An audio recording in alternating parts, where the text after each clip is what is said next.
الحمد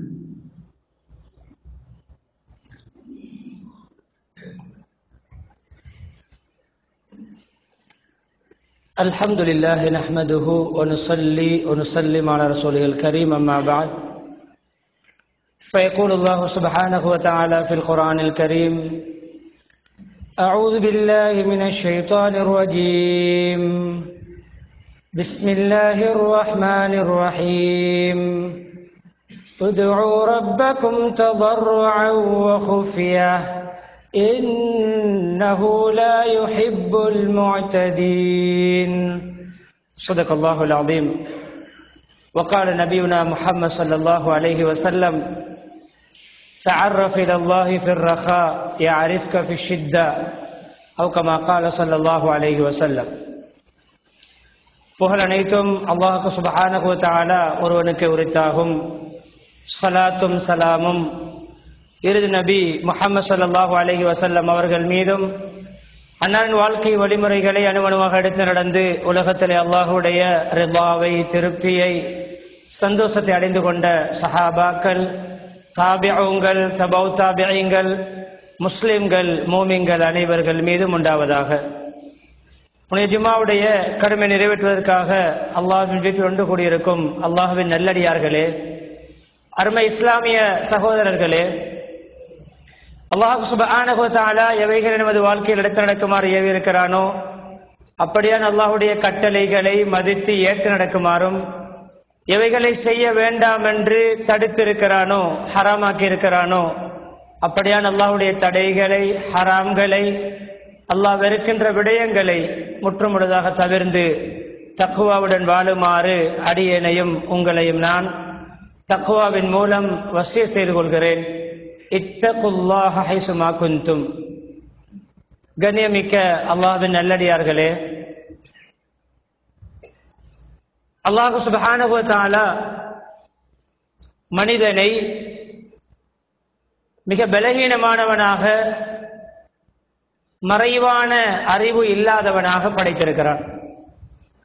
அடுத்த செகண்ட் என்ன நடக்கும், அடுத்த நிமிடம் என்ன நடக்கும், நாளை என்ன நடக்கும், அடுத்த வாரம் என்ன நடக்கும், செய்ய போகின்ற வியாபாரம் எப்படி அமையும், அமையப் போகின்ற குடும்ப வாழ்க்கை எப்படி அமையும், துணைவியாக வருகின்ற மனைவியின் பண்புகள் எப்படி இருக்கும், ஒரு நாட்டுக்கு செல்ல இருக்கிற இந்த நாட்டில் எனக்கு என்ன நடக்கும் என்பது போன்ற விடயங்கள் மனிதனுக்கு தெரியாது.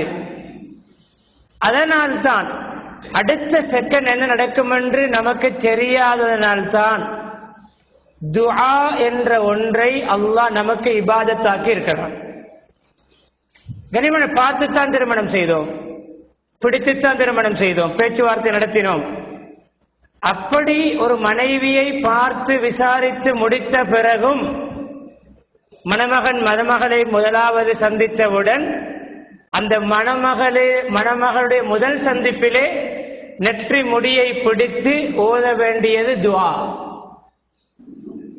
ஒரு வாகனத்தை வாங்கினோம், எத்தனையோ செயலுக்கு சென்று, எத்தனையோ வாகனங்களை பார்த்து, எத்தனையோ ஒரு வாகனத்தை வாங்க இருக்கிறேன், இந்த வகையான வாகனத்தை வாங்க இருக்கிறேன், அந்த வாகனத்தை பாவிப்பவர்களிடம் கேட்டு அந்த வாகனம் பாவிப்பது எப்படி, அந்த வாகனத்துடைய செலவுகள் எப்படி என்றெல்லாம் விசாரித்து விட்டு ஒரு வாகனத்தை வாங்கினாலும் முதலாவது செய்ய வேண்டியது அந்த வாகனத்தை வாங்கியவுடன் துஆ.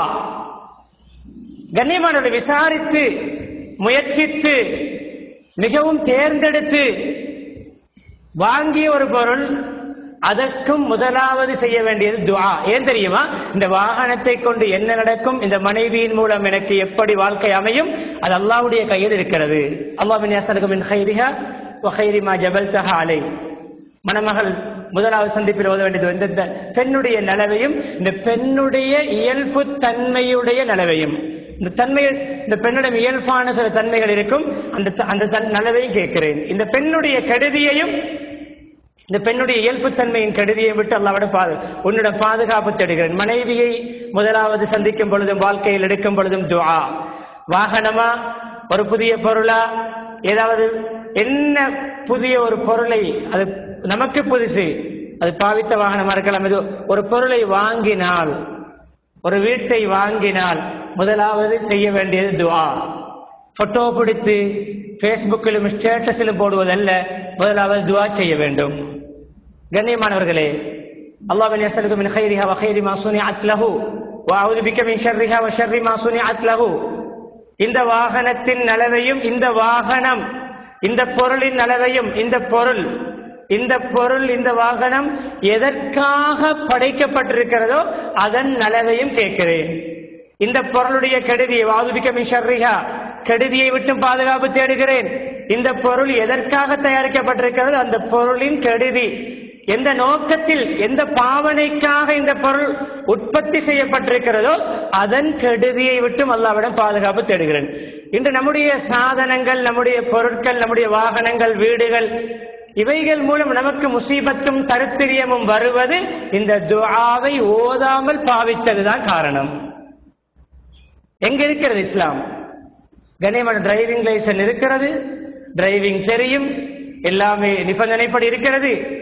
அப்படி இருந்தும் விபத்துக்களும் ஆபத்துக்களும் முசீபத்துக்களும் தருத்திரியங்களும் என்றால் துஆவிலே நாம் விடுகின்ற பலகீனம் நம்முடைய வாழ்க்கையில் பாதிப்பை ஏற்படுத்தும்.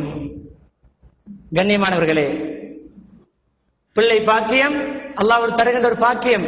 அந்த கணவன் மனைவியுடைய உறவிலும் துஆ, எங்களையும் எங்களுக்கு நீ ரிஸ்காக வழங்குகின்ற குழந்தையும் ஷைத்தானை விட்டு தூரமாக்கு, எங்களையும் எங்களுக்கு கிடைக்கின்ற குழந்தை பாக்கியம் அந்த குழந்தையை விட்டும் ஷைத்தானை தூரமாக்கு, எங்களை ஷைத்தானை விட்டு தூரமாக்கு, ஷைத்தானை எங்களை விட்டு தூரமாக்கு. துஆ. கண்ணியமானவர்களே, அடுத்த ஒரு வினா நமது உள்ளத்தில் இருக்கிறது. நாம் கேட்காத துஆவா? நாம் ஓதாத துஆவா? நாம் கேட்டு கேட்டு என்ன கண்டோம்? சிலர் அப்படியே விட்டு விட்டோம், துஆ கேட்பதில்லை. அன்பானவர்களே, கண்ணியத்துக்குரியவர்களே, நபிமார்கள் அலைஹிமுஸ்ஸலாத்து வஸ்ஸலாம் ஒவ்வொரு விடயத்தையும் அல்லாஹ் வஹி அறிவித்து வழிகாட்டுகின்ற நபிமார்கள். அல்லாஹ்வுடைய படைப்பினங்களிலே உன்னதமானவர்கள், அல்லாஹ்வுக்கு மிகவும் உவப்புக்குரியவர்கள், அல்லாஹ்வுடைய மிகவும் அன்புக்குரியவர்கள். அந்த நபிமார்கள் கூட துஆ கேட்பதை விட்டும் நிராசையாகவில்லை, துஆவோடு தான் வாழ்க்கை அமைத்தார்கள். கண்ணியமானவர்களே, குர்ஆனிலே வருகிறது 48 ரப்பனா ரப்பனா ரப்பனா, எங்களுடைய ரப்பே எங்களுடைய ரப்பே. அந்த துஆக்களில் தனி கிதாபுகளில் தொகுக்கப்பட்டிருக்கின்றன. அதிலே 90% ரப்பனா நபிமார்கள் ஓதிய துஆக்கள், நபிமார்களுடைய துஆக்கள். ஏன் கேட்டு கேட்டு துஆ கபூல் இல்லை? துஆவுடைய நிபந்தனையை பற்றி நான் பேசவில்லை, துஆவுடைய முறைகளை பற்றி பேசவில்லை. துஆ எந்த முறையில் கேட்க வேண்டுமோ அந்த முறையில் நாங்கள் கேட்கவில்லை, கேட்டவர்கள் அடைந்தார்கள் என்பதை நான் சான்றுகளை முன்வைத்து அந்த விடயங்களை விவரிப்பேன். எனவே இந்த கவனம், இந்த புத்துணர்ச்சி, இந்த உற்சாகம் சலாம் கொடுக்கும் வரைக்கும் நம்மிடம் இருப்பதற்கு அல்லாஹ் தௌஃபீக் செய்வானாக. தூக்க மயக்கத்தை விட்டு அல்லாஹ் நம்மை பாதுகாப்பானாக. கண்ணியமானவர்களே, துஆ துஆ எப்படி சக்தி வாய்ந்தது என்றால், எப்படி கேட்க வேண்டும் என்பதற்கு ஒரே ஒரு குர்ஆன் வசனத்தை ஓதினேன். அந்த ஒரு குர்ஆன் வசனம் தான் என்னுடைய சாராம்சம். உதுஉ ரப்பக்கும் ததர்ருஅ வ குஃபியா. உங்களுடைய ரப்பிடம் நீங்கள் எப்படி தெரியுமா துஆ கேட்க வேண்டும்? கெஞ்சி கதறி மன்றாடி கேளுங்கள். உங்களுடைய ரகசியமான தேவையா? தனிமையில் அல்லாஹ்விடம் அழுங்கள். கண்ணியமானவர்களே, உங்களுடைய யாரிடமும் சொல்லாமல் ஹுஃபியா, உங்களுடைய தேவைகளை யாரிடமும் சொல்லி காட்டாமல் அல்லாஹ்விடம் மாத்திரம் ரகசியமாக சொல்லி காட்டுங்கள். தனிப்பட்ட துஆக்கள். இன்னஹு லா யுஹிப்புல் முஅத்ததீன்.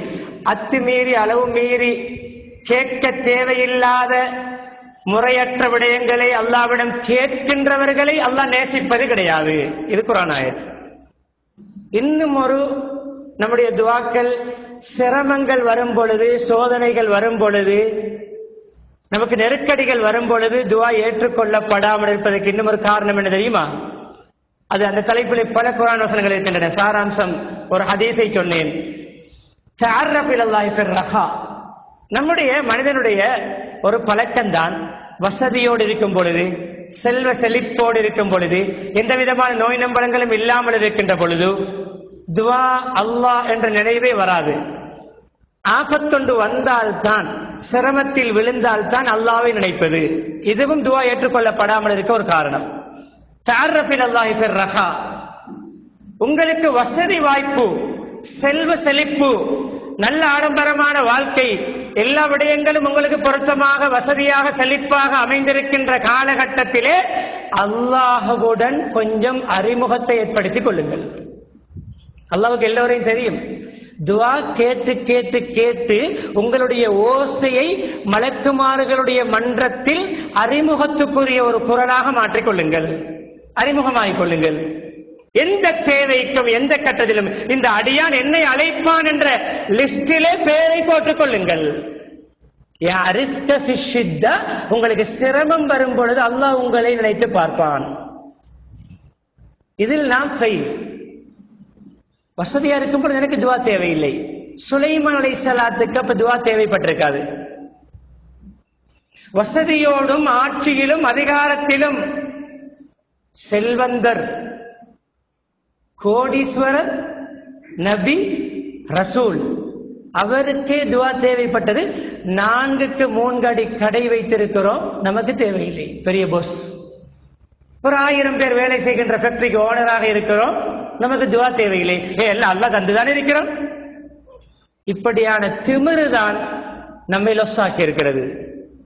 சுலைமான் அலைஹிஸ்ஸலாம் எத்தனை துஆக்கள், எத்தனை கிடைத்த துனியாவுடைய பாக்கியங்களை பெரிதாக நினைத்து பெருமை அடிக்கவில்லை. தனக்கு பெருமை வராமல் இருப்பதற்காக வேண்டி, நபிமார்களுக்கு வராது, அப்படி இருந்தும் ஹாதா மின் ஃபضل ரப்பி, இது எனக்கு என்னுடைய ரப்பு போட்ட பிச்சை.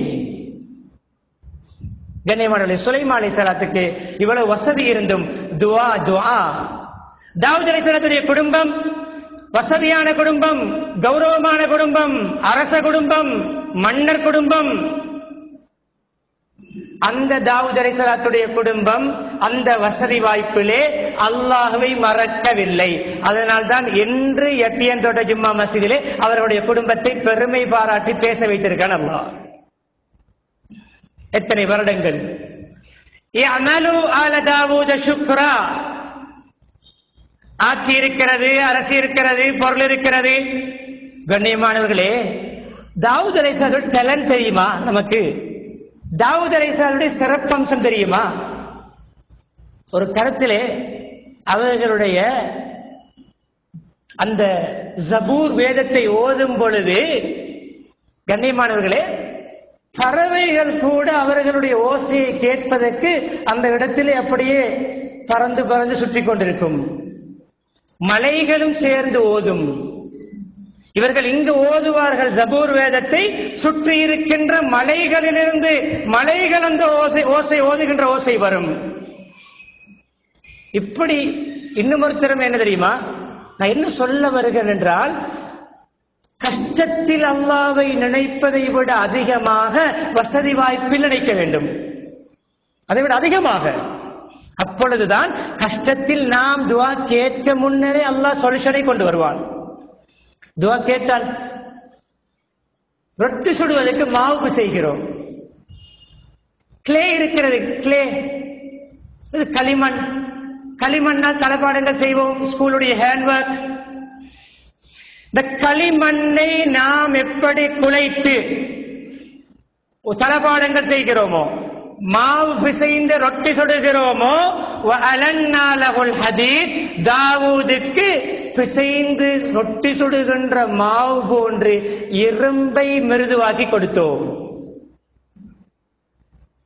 கண்ணியமானவர்களே, பெரிய ஃபேக்டரி ஓனர், நபி, ரசூல், கோடீஸ்வரர், ராயல் ஃபேமிலி, துனியாவுடைய அமைப்பில் அல்ல, தீனுடைய அமைப்பில். மன்னருடைய மகன் மன்னர் தாவூத் மன்னர் அலைஹிஸ்ஸலாம், சுலைமான் அலைஹிஸ்ஸலாம் மன்னர். அவர்களுடைய துனியாவுடைய பாக்கியங்களையும் செல்வங்களையும் நினைத்து பெருமை அடித்து அல்லாஹ்வை மறந்து அவர்கள் அப்படியான தவறான வழியில் செல்லக்கூடியவர்கள். அல்லாஹ் பற்றி சொன்னான், இஅமலு ஆல தாவூத ஷுக்ரா. நன்றி செலுத்தும் முகமாக தாவூதுடைய குடும்பமே அல்லாஹ்வுக்கு நன்றி செலுத்தும் முகமாக அமல் இபாதத்துக்களில் ஈடுபடுங்கள். தப்சீரிலே இந்த ஆயத்துக்கு தாவூத் அலைஹிஸ்ஸலாத்துடைய சுலைமான் அலைஹிஸ்ஸலாத்துடைய குடும்பம் எப்படி கட்டுப்பட்டது, இது நம்முடைய குர்ஆனிலே அல்லாஹ் நமக்கு சொல்கின்ற புத்திமதி, இது ஜபூர் வேதத்திலே அவர்களுக்கு சொன்ன கட்டளையை அல்லாஹ் சொல்லி காட்டுகிறான். நமது குர்ஆன் முஹம்மது ஸல்லல்லாஹு அலைஹி வஸல்லம் அவர்களுக்கு, நமது குர்ஆன் நமக்கு அந்த ஜபூரிலே தாவூத் அலைஹிஸ்ஸலாத்துக்கு அல்லாஹ் சொன்னதை சொல்லி காட்டுகிறான். எப்படி தெரியுமா அவருடைய குடும்பத்துடைய அமல்? இன்று நாம் பிஸி. ஜுமாவுக்கு இக்காமத் சொல்லப்படும் பொழுது என் கஸ்டமர் இருக்கிறார்கள். கண்ணியமான தெளிவாக ஒரு விடயத்தை சொல்கிறேன், தெளிவாக சொல்கிறேன். இதுதான் தெளிவு, இதுதான் உண்மை. நீங்கள் கடையை திறந்து விட்டு பிற மத ஊழியர்களை வைத்து இந்த நேரத்தில் வியாபாரம் செய்வதும் அல்லாஹ்வுடைய கட்டளைக்கு மாற்றம். அது ஹோட்டலாக இருக்கலாம், அது எதுவாக இருக்கலாம். இந்த நேரத்தில் என்னுடைய ஸ்டாஃப்கள் அல்லது முன்கதவை மூடிவிட்டு பின்கதவால் வியாபாரம் செய்வது மக்களுக்கு தெரியாமல் இருக்கும். அல்லாஹ்வுக்கு ஒரு மலைக்குள்ளே ஒரு எறும்பு, அந்த எறும்பு என்ன கலர், அந்த எறும்பு எத்தனை எட்டு வைக்கிறது, அந்த எறும்பையும் அல்லாஹ் அறிபவன். கண்ணியமானவர்களே, வெள்ளிக்கிழமை உரிய முறையில் மதிக்காதது நமக்கு ஆகப்பெரிய முசீபத். சொல்லுவானா டைமுக்கு வந்துடுவேன், முன்சப்பில் இருப்பேன். கடை நடக்கிறது பிற மத ஊழியர்களால். இந்த நேரத்துக்குள்ளே வருகின்ற வருமானம் தருத்திரியத்தில் கொண்டு போய் விடும். தெளிவாக சொல்கிறேன், தருத்திரியம் இதுதான், முசீபத் இதுதான். மூட வேண்டும் கடையை. வதருல் பை, அகலிக்கு துக்கான்னு சொல்லவில்லை அல்லாஹ், சுத்துல் அபுவாப் என்று. கதவுகளை மூடுங்கள், பின் கதவால் செய்யுங்கள். வதருல் பை, கொடுக்கல் வாங்கலை விடுங்கள், விடுங்கள். அது ஆன்லைனோ ஆஃப்லைனோ எதுவோ விடுங்கள். அது ஆன்லைனோ ஆஃப்லைனோ. மஸ்ஜிதுக்குள் இருந்து கொண்டு வாட்ஸ்அப்பிலே சாம்பலை அனுப்பி விளையாடிப்பதும் அல்ல. பதருல் பை. ஏன் இந்த தலைப்பை இணைத்தேன்? பொருத்தம் இல்லாமல் இல்லை. அவ்வளவு பெரிய ஃபேக்டரி நடத்துகின்ற ஓனர், அவ்வளவு பெரிய கோடீஸ்வரர், முழு நாடுகளுக்கும் முழு அந்த ஏரியாவுக்கும் அந்த பிரதேசங்களுக்கும், கண்ணியமானவர்களே, அந்த காலத்திலே மிக பெருமதியான இரும்பு உற்பத்திகளை செய்த பெரிய கம்பெனி ஃபேக்டரியுடைய ஓனர், அவருடைய வீடு எப்படி தெரியுமா இருக்குமா? இந்த கட்டளைக்கு பின்னால் ஒரு வினாடி கூட அவருடைய குடும்பத்தில் யாராவது ஏதாவது இபாதத் இல்லாமல் இருக்க மாட்டார்கள். அவருடைய வீடு 24 மணித்தியாலம், நமது நேரப்படி 24 மணித்தியாலமும் யாரோ ஒருவர் அல்லாஹ்வை இபாதத் செய்து கொண்டுதான் இருப்பாராம். எல்லோரும் தூங்கும் பொழுதும் ஒரு சாரார் இபாதத், அந்த சாரார் தூங்குவார்கள், தூங்கிய சாரார் தொழுவார்கள். அப்படி குழுக்களாக பிரித்து தாவூத் அலைஹிஸ்ஸலாத்துடைய குடும்பம் இபாதத் செய்து கொண்டே இருப்பார்களாம். எங்கே சின்ன சின்ன கடையை வைத்து நாம் பிஸி, சின்ன சின்ன கோர்ஸ்களை வைத்து எத்தனை கோர்ஸை காரணம் காட்டி தொழுகையை பாழாக்குகிறோம். தொழுகையை பாழாக்கி கொண்டு கோர்ஸ் முடித்தால் அந்த கோர்ஸிலே டிகிரி ஃபெயிலியர் தான். அந்த டிகிரிக்கு ஏற்ற ஃபியூச்சர் அமையாது. அது என்ன கிளாஸ் ஆக இருக்கட்டும். கண்ணியமானவர்களே, சொல்ல வருகின்ற விடயம் தெரியுமா? நம்முடைய துஆ கபூல் ஆகாததுக்கு காரணம் நாம் வசதியாக செல்வ செழிப்போடு இருக்கும் பொழுது அல்லாஹ்வை மறந்தோம். இப்பொழுது அல்லாஹ் அப்படியே ஒதுக்கி விட்டான். இதனுடைய இப்பொழுது நான் சொல்கிறேன், இப்பொழுது இந்த குடும்பத்துடைய உதாரணத்தை நான் எடுத்தது என்ன தெரியுமா? ரசூல்மார்களிலே இப்படியான அரசாட்சி, பணம், கௌரவம் எல்லாமே ஒன்றரை கிடைத்த ஒரே ஒரு குடும்பமாக இந்த குடும்பத்தை நாம் அடையாளம் காணலாம். இது ஒரு விடயம். தாவூத் அலைஹிஸ்ஸலாம் துஆ கேட்டார்களாம். தாவூத் அலைஹிஸ்ஸலாம் துஆ, குன் லிப்னி கமா குன்தலி ரப்பி குன் லிப்னி கமா குன்தலி. தாவூத் அலைஹிஸ்ஸலாம் தன்னுடைய மகன் சுலைமான் அலைஹிஸ்ஸலாத்துக்கு துஆ. என்ன துஆ தெரியுமா? யா அல்லாஹ், நீ என்னோடு எப்படி நடந்து கொண்டாயோ என்னுடைய மகன் சுலைமானோடும் அப்படி நடந்து கொள். எனக்கு கௌரவத்தை தந்தாய், ரிசாலத் நபித்துவத்தை தந்தாய், நல்ல கண்ணியமாக வாழ வைத்திருக்கிறாய், ஒரு நல்ல வசதியை தந்திருக்கிறாய். நான் ஒரு முதலாளியாக, ஒரு நபியாக, ஒரு ரசூலாக, ஒரு மன்னராக, ஒரு போர் வீரராக, மாவீரர் பாடசாலை புத்தகத்திலே படைத்திருக்கிறோம். ஜாலூத் என்பவனை தாவூத் என்ற ஒரு சிறுவன் கட்டம் பொல்லால் அந்த கல்லால் அடித்து புரட்டினார் என்ற அந்த வீரர் தான் இந்த தாவூத் அலைஹிஸ்ஸலாம். கண்ணியமானவர்களே, என்னுடைய மகனுக்கும் நீ எனக்கு செய்தது போன்று செய். சுருக்கமான துவா, கருத்தான மிக்க துவா. அல்லாஹ் வஹி அறிவித்தானாம். சும்மா அந்த துவா கேட்டவுடன் உங்களுக்கு மகனுக்கு கொடுக்க முடியாது. ஆனா உள்ள அர்த்தம் அதுதான். குல் லஹு யகுன் லீ கமா குன்த லீ. நான் என்ன சொல்ல வருகிறேன் தெரியுமா? துவாவும் கேட்க வேண்டும், தக்வா தீன் இபாதத்தாலியாகவும் மாற வேண்டும். தொழுகையும் இல்லை, திக்ரும் இல்லை, குர்ஆனும் இல்லை, நோன்பும் இல்லை, உம்ராவும் இல்லை, கடமையான ஹஜ்ஜும் இல்லை, ஜக்காத்தும் இல்லை. துவா கொட்ட வேண்டும். கோடி கொட்டும், ஹலாலான வழியில் கொட்டாது, கொட்டும், வேறு மாதிரி கொட்டும். அல்லாஹ் சொன்னானாம், தாவூத் உங்களுடைய மகனுக்கு சொல்லுங்கள், சுலைமானுக்கு சொல்லுங்கள், புத்திமதி. அந்த நேரம் சுலைமான் சின்ன பிள்ளை. நீங்கள் என்னோடு எப்படி நடந்து கொண்டீர்களோ உங்களுடைய மகனையும் என்னோடு அப்படி நடக்க சொல்லுங்கள். என்ன அர்த்தம்?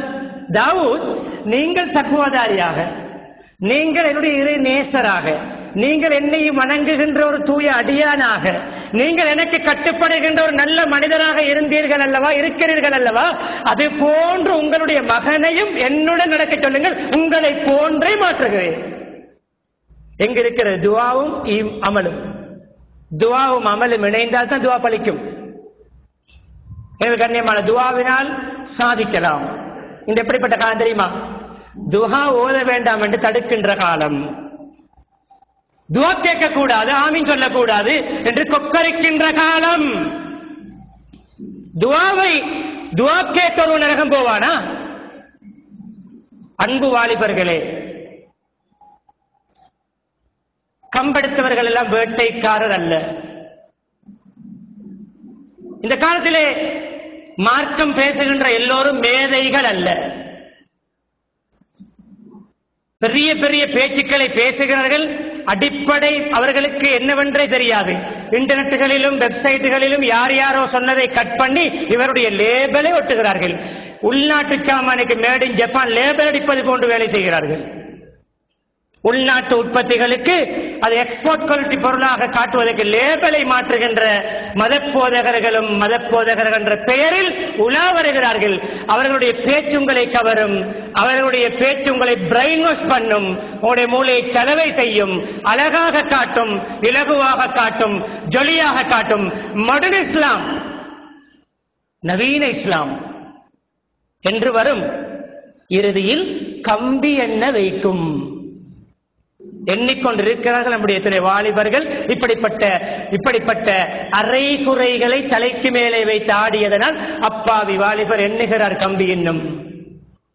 எனவே மூத்த உலமாக்கள், ஜம்மியத்துல் உலமா, அவர்கள் ஒரு விடயத்தை சமூகத்திற்கு முன்வைப்பதாக இருந்தால் ஒவ்வொருடைய தனிப்பட்ட கருத்துக்கள், அதை இங்கு நான் பேசவில்லை. உலமாக்களுடைய அவர்களுடைய தனிப்பட்ட கருத்துக்கு அவர்கள் பொறுப்பு.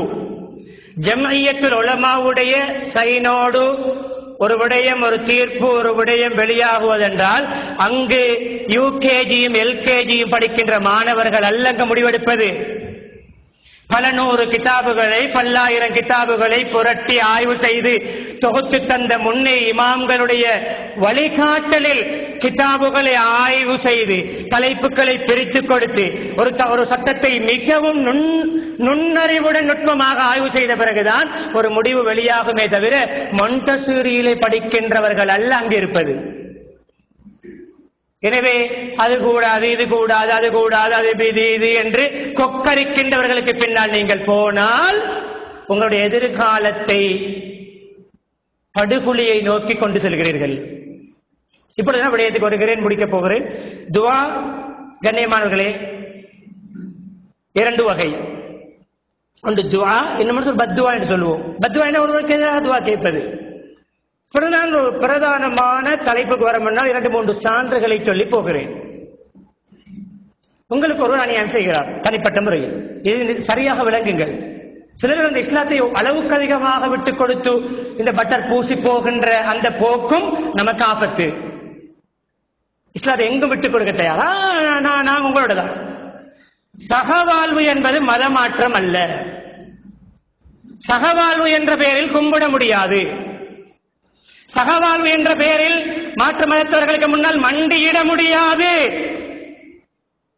சகவாழ்வு என்பது இஸ்லாத்தை குழி தோண்டி புதைப்பதல்ல. சகவாழ்வு பண்பாடு சம்பந்தப்பட்டதை தவிர கொள்கை சம்பந்தப்பட்டதல்ல. நாங்க தேவண்டா உங்களோட தேவஸ்தானத்துக்கும் வந்து நாங்களும் வணங்குறோம். இது சகவாழ்வல்ல, இது இருத்திதா முர்த்தத் மதமாற்றம். தேவைப்பட்டால் நாங்கள் உங்களை கும்பிடுகிறோம், நாங்கள் உங்களோட அந்த அளவு சேர்ந்து போறோம். இது மடத்தனம், இது அல்ல சகவாழ்வு. அஹ்லாக். நானும் மனிதன், நீயும் மனிதன். அதை கண்டால் உனக்காக என்னுடைய தொப்பியும் கழட்ட மாட்டேன், உனக்காக என்னுடைய தாடியையும் வலிக்க மாட்டேன், உனக்காக என்னுடைய கையால் என்னுடைய குரானை பற்ற வைக்க மாட்டேன். எத்தனை பேர் சபையில் இருக்கிறோம் நமது குரானை எரித்தவர்கள். சில வருட காலத்துக்கு முன்னால். அப்ப அவன் சொல்வது உண்மையாகிவிடும். அவன் சொல்வது கண்ணியமானவர்களே, இப்பொழுது நான் இந்த விடயத்தை ஏன் தெரியுமா சொன்னேன்? நான் நினைத்துக் கொண்டிருக்கிறோம், எப்படி அவர்களிடம் நான் நல்ல பிள்ளையாக நடிப்பது. இது நம்மை பாதுகாக்கும், இது நமக்கு உரிமையை பெற்றுத்தரும். அவனை போன்று உடுத்தால், அவனை போன்று நம்முடைய அடையாளங்களை இல்லாமல் எத்தனை பேர் பேரை மாற்றினோம். கேவலம். இப்ப தஜ்ஜால் வந்தால் முதலாவது கும்பிடுவோம் நாம் தான். அல்லாஹ் நம்மை பாதுகாப்பானாக. இந்த குட்டி தஜ்ஜால்களுக்கு இவ்வளவு பயந்து நடுங்குகிறோம் என்றால், உண்மையான தஜ்ஜால் வந்தால் என்ன செய்வோம்? என்ன செய்வோம்? கண்ணியமான சகவாழ்வை சரியாக புரிந்து கொள்ளுங்கள். அவர்களை போன்று மாறுவதல்ல சகவாழ்வு. நானும் மனிதன், நீயும் மனிதன், மனிதநேய பண்புகளை பரிமாறிக்கொள்வோம். இவ்வளவுதான் சகவாழ்வு. முஸ்லிம்களை அவமதித்து பிறரை மதிப்பது சகவாழ்வல்ல. முஸ்லிம்களிலே பசியோடு, பட்டினியோடு, சொந்த குடும்பத்துக்குள் வறுமையோடு திண்டாடி கொண்டிருக்கும் பொழுது, தவித்துக் கொண்டிருக்கும் பொழுது, யார் யாருக்கோ கொண்டு போய் சகவாழ்வென்ற பெயரில் கொட்டி பேஸ்புக்கிலும் பேப்பரிலும் பிரதான செய்தியிலே போட்டோ வருவதல்ல சகவாழ்வு. முதலாவது முஸ்லிம்கள், அதுக்கு பின்னால் தான் மற்றவர்கள். அடுத்து சொல்கிறேன் தெளிவாக. சிலருக்கு இது கசப்பு தான். சகவாழ்வு என்ற பெயரில் தன்னுடைய பொருளாதாரத்தையும், தன்னுடைய பதவியையும், தன்னுடைய பட்டத்தையும், தன்னுடைய கௌரவத்தை, தன்னுடைய சமூகத்தில் இருக்கிற தன்னுடைய இன்ஃபுளுன்ஸையும் பாதுகாத்துக் கொள்வதற்கு சுயநலமாக சகவாழ்வு என்ற பெயரில் நடித்துக் திரிகின்ற நடிகர்களுக்கு இது கசப்பு தான். அவர்களுக்கு பயப்படாமல் தெளிவாக நான் சொல்கிறேன். இது இடைச்செருகள், பொருத்தமான செருகள். இதுதான் நம்முடைய துவா ஏற்றுக்கொள்ளப்படாத இன்னும் ஒரு காரணம். சாலிஹ் அலைஹிஸ்ஸலாத்துடைய துவா எப்படி பவர் தெரியுமா? கல்லுக்குள் இருந்து கற்பிணியான ஒட்டகத்தை கொண்டு வந்தது துவாவுடைய பவர். கல்லுக்குள் இருந்து, ஒட்டக தொட்டியிலிருந்து, யா அல்லாஹ் இந்த ஒட்டக தொட்டியிலே, இந்த ஒட்டக பட்டியிலே ஒரு ஒட்டகத்தை கற்பிணியாக மாற்று என்று அல்லாஹ் சொல்ல அல்லாஹ்விடம் கேட்டிருக்கலாம். அவர்கள் கேட்டார்கள், இந்த கல் மலை, இந்த மலையை புலந்து கொண்டு சினை ஒட்டகம் வர வேண்டும், கற்பிணியான ஒட்டகம் வர வேண்டும். என்ன ஆயுதத்தை பாவித்தார்கள்? துஆ. மந்திரம் அல்ல, தந்திரம் அல்ல, மேஜிக் அல்ல, ரியல் துஆ.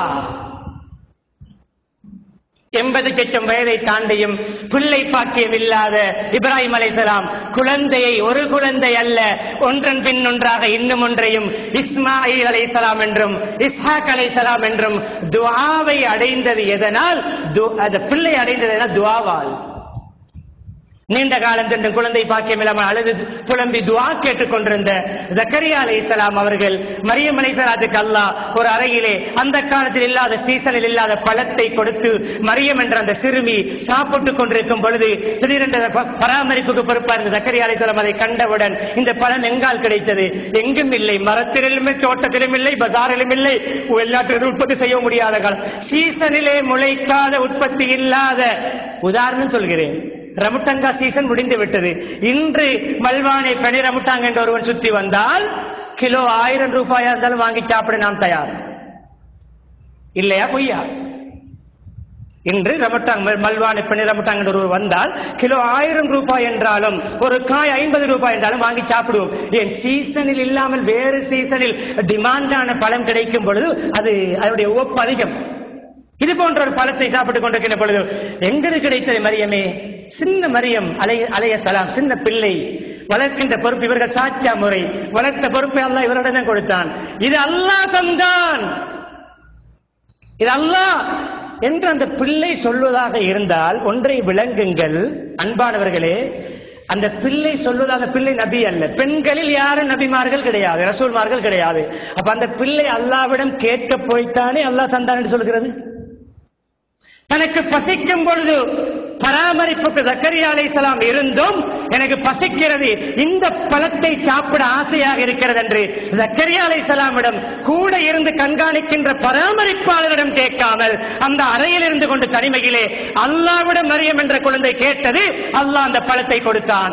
அதை கண்ட ஜக்கரியா அலைஹிஸ்ஸலாம், யா அல்லாஹ் ஹுனாலிக தஆ ஜக்கரியா ரப்பா, இந்த சீசனில் இல்லாத கனியை பழத்தை மரியம் என்ற சிறுமிக்கு உன்னால் கொடுக்க முடியுமா இருந்தால், இப்பொழுது திருமணம் முடித்து பல வருடங்களிலே குழந்தைக்காக ஏங்கி தவித்துக் கொண்டிருக்கக்கூடிய எனக்கு நீ குழந்தை பாக்கியத்தை தர சக்தி உள்ளவன், பரிசுத்தமான பிள்ளை பாக்கியங்களை பரிசுத்தமான பரம்பரை எனக்கு தா என்று துஆ கேட்டார்கள். அல்லாஹ் மலக்குமார்களை கொண்டு வஹி அறிவித்தான். சுருக்கமாக விடயத்தை சொல்கிறேன். எல்லா குழந்தைகளுக்கும் பெற்றோர்கள் பெயர் வைப்பார்கள். அல்லாஹ் எப்படிப்பட்ட குழந்தையை கொடுத்தான் தெரியுமா? பேரை யஹ்யா என்று வைத்து கொடுத்தான். இஸ்முஹு யஹ்யா. ஜக்கரியா நீங்க பேர் வைக்க தேவையில்ல, உங்களுக்கு பேர் வைத்தே குழந்தை தருகிறோம். யஹ்யா என்ற பெயருடைய குழந்தையை உங்களுக்கு நாங்கள் தர முடிவெடுத்து விட்டோம். Good news. துஆவுடைய பவர், துஆவுடைய பவர். எப்படி கேட்டார்கள்? கதறி கேட்டார்கள், கெஞ்சி கேட்டார்கள். சின்ன குழந்தை தன் தாய் தந்தையிடம் கெஞ்சி கேட்குமே, வாப்பா வாப்பா வாப்பா அபு அபு என்று அந்த சாரத்திலும் ஷேட்டிலும் ஜுப்பாவிலும் கையை பிடித்து தொங்கி தொங்கி வாப்பா வாகனத்தில் ஏறும் வரைக்கும் வாப்பா 100 rupees, வாப்பா 50 ரூபா, வாப்பா வாங்கித்தாங்களே இது வாங்கித்தாங்களே என்று அப்படி தொத்தி ஏறும் பொழுது அந்த பிள்ளையுடைய கெஞ்சுதல், அந்த பிள்ளையுடைய அந்த முகப்பாவனையை பார்த்து இந்த தாய்க்கு அன்பு வருகிறது என்றால் அந்த தாயை விட தந்தையை விட பன்மடங்கு 70 மடங்கு அல்ல 70 மடங்கு என்ற ஹதீஸ் இதுவரைக்கும் என்னுடைய, நான் அறிவாளி என்று சொல்ல வரவில்லை, தேடி பார்த்தேன், தேடிக்கொண்டே இருக்கிறேன். இந்த சபையில் இருக்கின்ற யாராவது அந்த ஹதீஸ் தெரிந்திருந்தால் அல்ல என்னுடைய இந்த ஓசையை கேட்டுக்கொண்டிருக்கின்ற யாராவது தாயை விட 70 மடங்கு அன்புள்ளவன் என்ற ஹதீஸ் கிடைத்தால் என்னிடம் சொல்லுங்கள், நான் உறுதிப்படுத்தி அந்த ஹதீஸ் இருக்கிறது என்று பேசுகிறேன். தாயை விட 70 மடங்கு என்ற ஹதீஸை என்னுடைய பலகீனமான அறிவுக்கு இன்னும் நான் காணவில்லை. பன்மடங்கு என்று வருகிறது தவிர எத்தனை மடங்கண்டு லிமிட் பண்ணினால் அளவற்ற அருளாளன் என்ற கருத்துக்கு முரண்படும். அன்லிமிட்டட். அல்லாஹ்வுடைய மேசி அன்லிமிட்டட், அல்லாஹ்வுடைய அன்பு கருணை அன்லிமிட்டட். அன்லிமிட்டட் என்று சொல்கிறோம், ரஹ்மானுக்கு கருத்து 70 மடங்கண்டு லிமிட் பண்ணுகிறோம். முரண்படுகிறதா இல்லையா? முடிக்கிறேன் கண்ணியமான. குனூத்து நாசிலா என்று ஒன்றை ஓதிக்கொண்டிருக்கிறோம். சமி அல்லாஹு லிமன் ஹமிதா என்று சொல்லிவிட்டு 5 நேர தொழுகைகளிலும் ஓத வேண்டும். சில வேளை 3 நேர தொழுகைகளில் ஓதப்படுகிறது. அதில் சில சகோதரர்களை பார்க்கிறோம், கையை உயர்த்துவது கிடையாது. எந்த கிதாபில் ஆய்வு செய்து முடிவெடுத்து ரிசர்ச் பண்ணி கரை கண்டிருந்தால் எங்களுக்கு கற்றுத்தாருங்கள், நாங்களும் படித்துக் கொள்கிறோம். குனூத்து நாசிலா பற்றி கண்ணியமான சுருக்கமான ஒரு விளக்கத்தை சொல்லி இறங்குகிறேன். நாசிலா என்றால் என்ன? நாசிலா இமாம் நவவி ரஹிமஹுல்லாஹ் மிகப்பெரிய அறிவாளி, ரியாது ஸாலிஹீன் போன்ற கிதாப் எழுதியவர். நமது நாட்டில் கனிமலை குர்ஆன் ஹதீஸில் தொகுத்தெடுக்கப்பட்ட இமாம்களுடைய ஆய்வுகள் பல்கோணம் உடையது. அடிப்படை சட்டங்களில் எந்த மாற்றம் கிடையாது. பகுதி சட்டங்களிலே கருத்து முரண்பாடு இருந்து கொண்டே இருக்கும். அது அல்லாஹ் சொல்கின்ற விடயம், அது அல்லாஹ் குர்ஆனே சொல்கின்ற விடயம். அது யாராலும் மாற்ற முடியாது. ஒப்பீனியன் யாருக்கும் இருக்கும். ஆனால் சூரா சுபஹ் தொழுகை 2 ரக்காத்தா 2.5 ரக்காத்தா 3 ரக்காத்தா என்று வாக்குவாதம் வராது. அப்படி வாக்குவாதம் வந்தால் அந்த வாதாட்டத்தை முன்வைக்கின்றவர் மூளை கோளாறு உள்ளவராக இருக்க வேண்டும். லுஹர் தொழுகை சூரியன் மறைந்தவுடன் தான் தொழ வேண்டும் என்று ஒருவர் வந்தால் அவர் புத்தி ஜீவி அல்ல, அவருடைய புத்தி சீவப்பட்டிருக்கிறது அர்த்தம். இப்படி கருத்து வேறுபாடு வராது. சாராயம் சில வேளை ஹலால் சில வேளை ஹராம் என்று ஒருவர் பேச வந்தால் அவரை நேரடியாக நாங்கள் மனோதத்துவ நிபுணரிடம் அனுப்புவோம். இப்படியான விடயங்களை கருத்து வேறுபாடு கிடையாது. சில விடயங்கள் இந்த நபியோருடைய செயலை சஹாபாக்கள் பல கோணங்களில் கண்டார்கள். ஒரு உதாரணத்தை சொல்கிறேன். கிபிலாவை முன்னோக்கி பின்னோக்கி மலங்களிப்பதை தவிர்க்க சொன்னார்கள். அவருடைய ஹப்ஸா ரலியல்லாஹு அன்ஹுடைய வீடு மனைவியுடைய அந்த வீட்டில் இருக்கும் பொழுது மச்சான் அப்துல்லா ரலியல்லாஹு அறிவிக்கிறார்கள், நபி அவர்கள் என்னுடைய தாத்தாவுடைய வீட்டிலே மலசலம் கழிக்கின்ற பொழுது நபி அவர்கள் கிபிலா முன்னோக்கி பின்னோக்கி இருந்தார்கள். என்ன விடயம்? சின்ன விடயம், விளங்குகின்ற விடயம். என்ன விளக்கம்?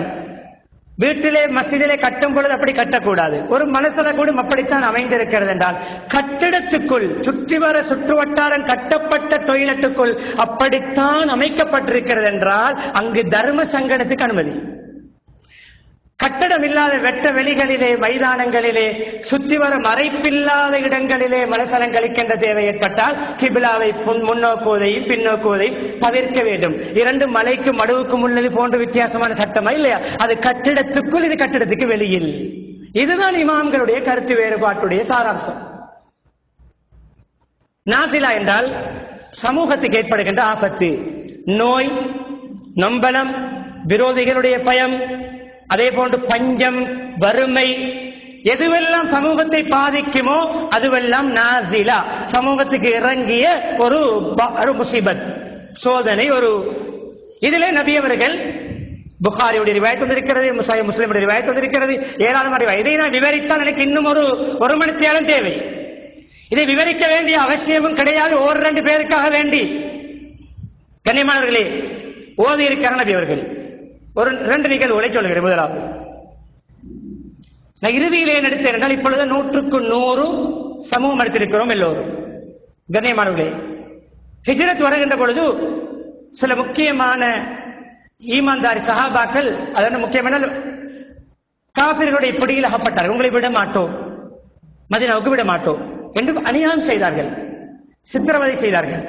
நபி அவர்களை கேள்விப்பட்டது. நபி அவர்கள் மதீனாவிலே கண்ணியமான அந்த நேரத்தில் நபி அவர்கள் குனூத்திலே இவர்களுக்காக வேண்டி பெயர் சொல்லி துஆ கேட்டார்கள். பெயர் சொல்லி, அல்லாஹும் அன்ஜில் வலீத் இப்னுல் வலீத் வ அய்யாஷ் இப்னு அபி ரபியா வ ஸலமத் இப்னு ஹிஷாம், மூன்று சஹாபாக்களுடைய பெயர். அந்த நாட்டு ஜனாதிபதிகளும் அல்ல, மந்திரிமார்களும் அல்ல, அமைச்சர்மாரும் அல்ல, பெரிய கோடீஸ்வரர்களும் அல்ல, எந்த விதமான துனியாவுடைய நோக்கமும் இல்லாமல் ஒரு முஸ்லிம் என்ற காரணத்தால் கேட்டார்கள் துஆ. அவர்களை காப்பாற்றிய அல்லாஹ், காபிர்களுடைய கடுபிடியிலிருந்து காப்பாற்று, காபிர்களுடைய அநியாயத்திலிருந்து விடுவி. 1 மாதம் தொடர்ந்து ஓதினார்கள். சிலர்கள் 1 மாதம் தான் ஓத வேண்டும், 1 மாதத்துக்கு பிறகு ஓதக்கூடாது. இது அரைகுறையுடைய விளக்கம். அதுக்கு நான் சான்றை முன்வைக்கிறேன். 1 மாதத்தோடு ஏன் நிறுத்தினார்கள்? அதற்கும் விளக்கம் வருகிறது.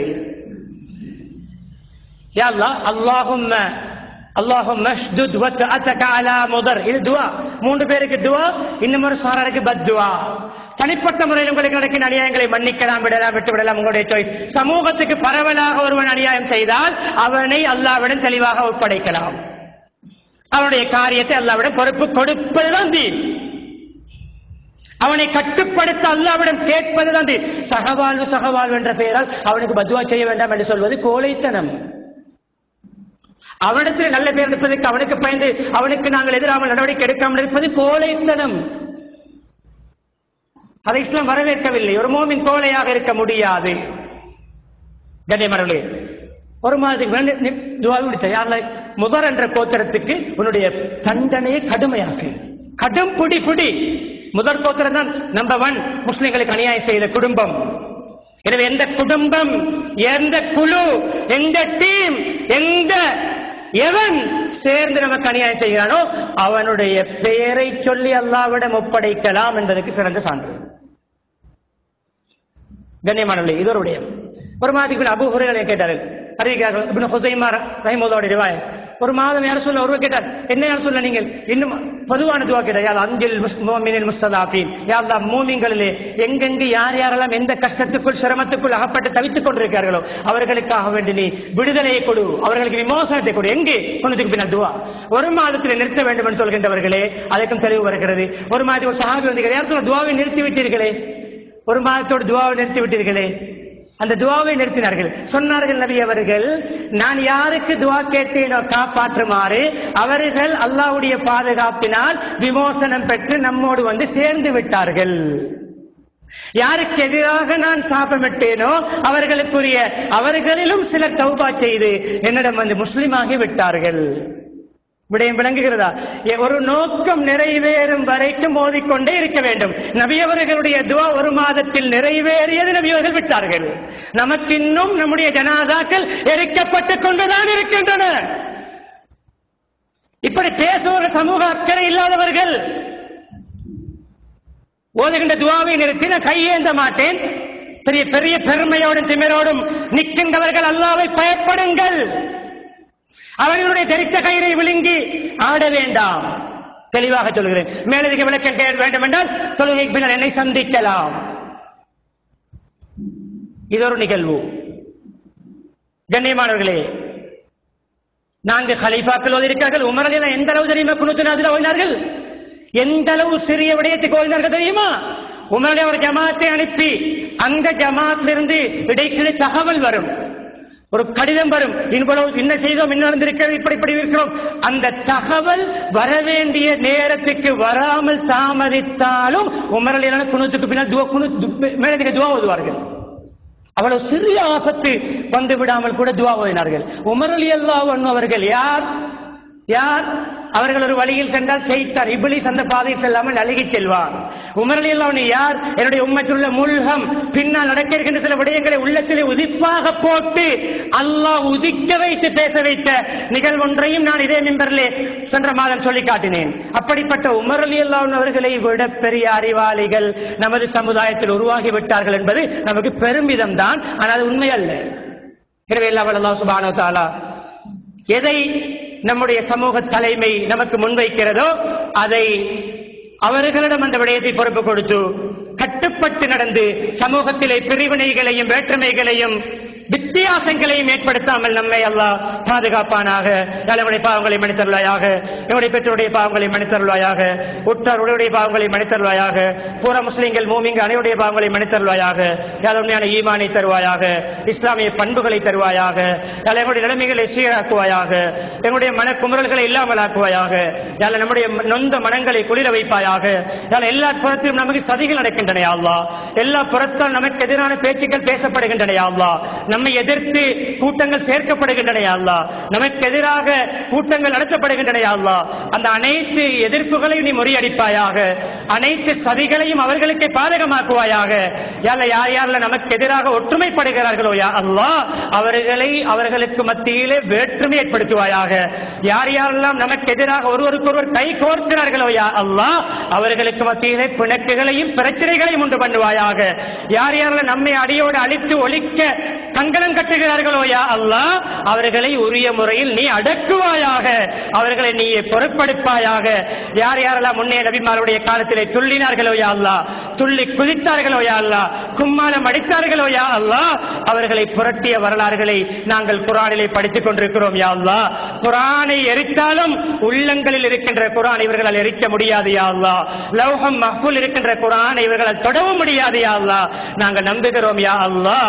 யா அல்லாஹ் அந்த அனைத்து சதிகாரர்களையும் நீ சதிகளை முறியடித்து ஃபெயிலியர் ஆக்குவாயாக. எங்களை கண்டால் அவர்கள் கண்ணியப்படுத்தக்கூடிய அளவுக்கு அவர்களை நீ ஆக்குவாயாக. எங்களை கண்டால் எங்களை உன்னதமாக மதிக்கின்றவர்களாக அவர்களை மாற்றுவாயாக. அவர்களுக்கு ஹிதாயத் இருந்தால் ஹிதாயத்தை கொடுப்பாயாக. இல்லாவிட்டால் அவர்களை போன்ற முன்னோர்கள் நமக்கு எதிராக எப்படி அடாவடித்தன்மைகளை முன்வைத்தார்களோ அவர்களை நீ எப்படி கட்டுப்படுத்தினாயோ அப்படி அவர்களுடைய அடாவடிகளை கட்டுப்படுத்துவாயாக. நம்முடைய ஜனாசாக்களுடைய உரிமைகளை பாதுகாப்பாயாக, நம்முடைய குழந்தைகளுடைய பெண்களுடைய ஆண்களுடைய உரிமைகளை பாதுகாப்பாயாக, நம்முடைய நோயாளிகள் சுகதைகளுடைய உரிமைகளை பாதுகாப்பாயாக, நம்முடைய பொருளாதார உரிமைகளை பாதுகாப்பாயாக, நம்முடைய மஸ்ஜிதுகள் மதரசாக்களுடைய உரிமைகளை பாதுகாப்பாயாக, நம்முடைய ஆடை கலாச்சாரத்துடைய உரிமையை பாதுகாப்பாயாக. நமக்கென்று எதையெல்லாம் நீ தந்திருக்கிறாயோ அதை இன்னும் இன்னும் நமக்கு விஸ்தரித்து தருவாயாக. ஈமாவுடன் வாழ்ந்து களிமாவுடன் மரணிக்கக்கூடிய பாக்கியத்தை நம் அனைவருக்கும் தந்தருள்வாயாக. வாஹிர் தாவானா அல்ஹம்துலில்லாஹி ரப்பில் ஆலமீன். அல்ஹம்துலில்லாஹ் நஹ்மதுஹு வனஸ்தஈனுஹு வனஸ்தக்ஃபிருஹு வனு'மினு பிஹி வனதவக்கலு அலைஹி வனஊது பில்லாஹி மின் ஷுரூரி அன்ஃபுஸினா வ மின் ஸய்யிஆத்தி அமாலினா மை யஹ்திஹில்லாஹு ஃபலா முதில்ல லஹு வ மை யுضلل ஃபலா ஹாதிய லஹு வ நஷ்ஹது அன் லா இலாஹா இல்லல்லாஹ் வஹ்தஹு லா ஷரீக லஹு வ நஷ்ஹது அன்ன முஹம்மதன்